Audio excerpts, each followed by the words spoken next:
एक महापुरुष ने ये अनेक अनेक पुराणों से अनेक अनेक उदाहरण उद्धृत करके हमको दिए हैं और कहा कि इस सब में विसंगति कहाँ है। देखो, इसमें कहीं कोई विसंगति नहीं है। दो बात है कि ये जो सब है, जो पुराणों में जो कहा गया है, ये तो अनंत भगवान की लीला है। हमारी बुद्धि कितनी क्षुद्र सी है, छोटी सी बुद्धि है, कितना दिखाई देता है इन आंखों से। कहीं खड़े हो जाओ, तुम्हारी 6x6 विजन भी हो, तो भी आखिर कितना देख लोगे। मनुष्य से ज्यादा देखने सुनने की सामर्थ्य तो पशु पंछियों की है। गीध कहां तक का देख लेता है। तुम तो रात को निकलो, 4 कदम चलोगे तो ठोकर लग जाएगी, अपने ही घर में लग जाएगी। वहां उल्लू को देखो, रात को कहां तक का देख लेता है। मनुष्य तो केवल अभिमान करता है। भाई, उसकी सामर्थ्य है कितनी? उससे अधिक सामर्थ्य भगवान ने पशु पंछियों को दी है।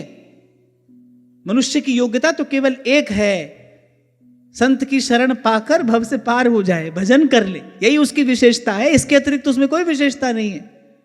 अगर इसको हटा दिया जाए तो फिर तो पशु पंछियों के अंदर बहुत गुण हैं। वो तो बेचारे मरने के बाद भी मनुष्य के काम आते हैं।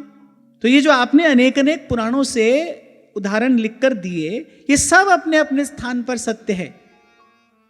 काल की गति बड़ी अनंत है। एक ही स्थान पर, एक ही समय में भगवान की जाने कितनी लीलाएं इस समय हो रही। कोई एक यही सृष्टि थोड़ी है।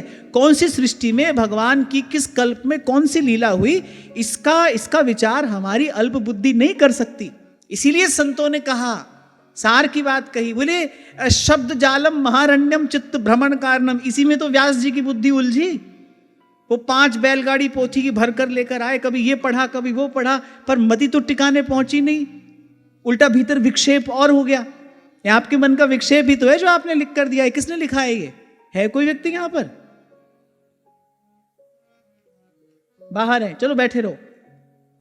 ये मति का विक्षेप ही तो है। अरे एक बार नारद जी ने 2-4 किताब ज्यादा पढ़ ली तो विक्षेप उत्पन्न हो गया। सनकादिक के पास गए, बोले आपको शब्द विक्षेप हुआ है। और जैसे कांटे से ही कांटा निकलता है, बोले शब्द के कारण आपकी मति में ये विक्षेप उत्पन्न हुआ है। शब्द से इसका समाधान होगा। सारे शब्द छोड़कर श्रीमन नारायण नारायण श्रीमन नारायण नारायण नारायण। श्री गुरु नानक देव जी महाराज अपनी वाणी में फरमाते हैं, इस आकाश के ऊपर असंख्य आकाश हैं और इस धरती के नीचे असंख्य पाताल हैं। कहां भगवान की कौन सी लीला हो रही है? अरे मनुष्य कोई अपनी बुद्धि से इसका पार पा सकता है? तब कहते हैं सुघर सयाने राम की बातें राम ही जाने। इसीलिए तो श्रीमद् भागवत की रचना हुई। सर्व वेदेतिहासा नाम सारम सारम समुद्रितम। यही तो नारद जी ने कहा भगवान वेदव्यास से, बोले कलयुग के मनुष्य की बुद्धि बड़ी थोड़ी होगी। वो ये सब बात पढ़ेगा तो उलझ जाएगा, उसकी मति भ्रमित हो जाएगी। आप उसको कोई सार की बात बताइए, सीधा सीधा रास्ता उसको दीजिए, इस पर वो चले और उसका कल्याण हो जाए। मैं तो ये कहूंगा भाई, इससे बचे रहो तो अच्छा है। महापुरुषों ने विचार कर कहा है कि चित्त भ्रमण कारणम शब्द जालम महारण्यम। अब आपने 5 पुराण पढ़े और 5 में एक लीला अनेक अनेक प्रकार से कही गई है। सब अपने अपने स्थान पर सही है। कल्प भेद से सभी हुआ है। इस समय भी हो रहा होगा, जाने कहां क्या हो रहा होगा। तो इसके बाद भी भाई आपको विचार करना हो तो आप करो। हमारे पास तो बड़ी थोड़ी बुद्धि है। पहले तो बुद्धि बड़ी थोड़ी है, बड़ी कम समझ है, और उस पर भी समय तो और भी कम है। बहुत गई थोड़ी रही और 100 बीती जाए। तो हम तो भाई इस सबको प्रणाम करके प्रभु की ओर देखकर यही कहते हैं, हो तेरी माया का न पाया कोई पार, कि लीला तेरी तू ही जान। ये सब प्रभु आपकी लीला, इसको आप ही जानो। हमको तो आपको जानना है, हमको तो आपको पहचानना है।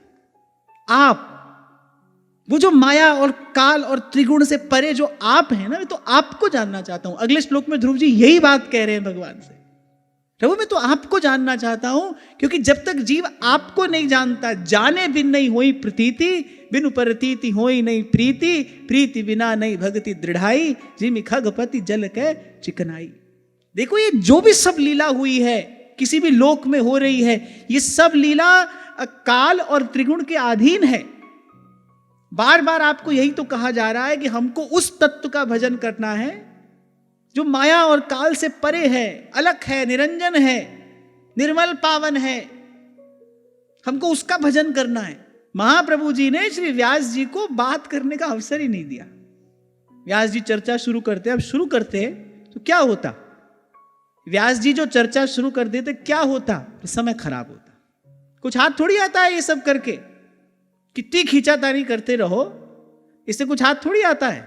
पूरे भारत की यात्रा कर लेने के बाद, 4 कोनों में 4 मठों की प्रतिष्ठा कर देने के बाद, अद्वैत की स्थापना कर देने के बाद भगवत्पाद शंकराचार्य भगवान कहते हैं, भज गोविंदम भज गोविंद गोविंदम भज मूढ़ मते